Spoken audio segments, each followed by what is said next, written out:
Kanino mo pa tinatawagan? Yes, tita. Hindi ko siya ma-reach. Hindi niya ako sinasagot. And wala rin naman siya dito. Nag-away kasi kami kanina eh. Isa, ang marriage, inaalagaan yan. Kasi maraming ahas sa paligid.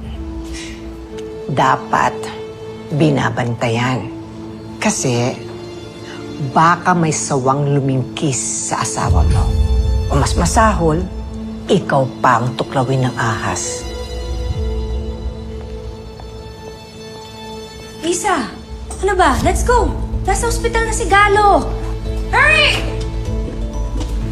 Una na ako, tita.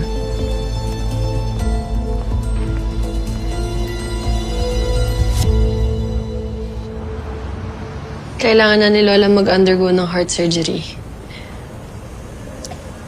Baka naman may paraan tayo para ma-retrieve na yung pera. Para magawa ng procedure.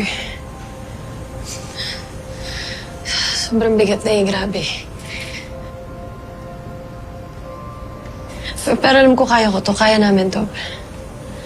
Natin, Eva. Kaya natin. Nandito kami. Ngayon, magpasensya mo na yung ambag namin eh. Yun lang talaga eh. Pero tututukan natin yung kaso. Ha? Para kay Lola, para sa mga nabiktima nila, pabalik natin yung mga nais kami ng pera. Huwag ka magkalala.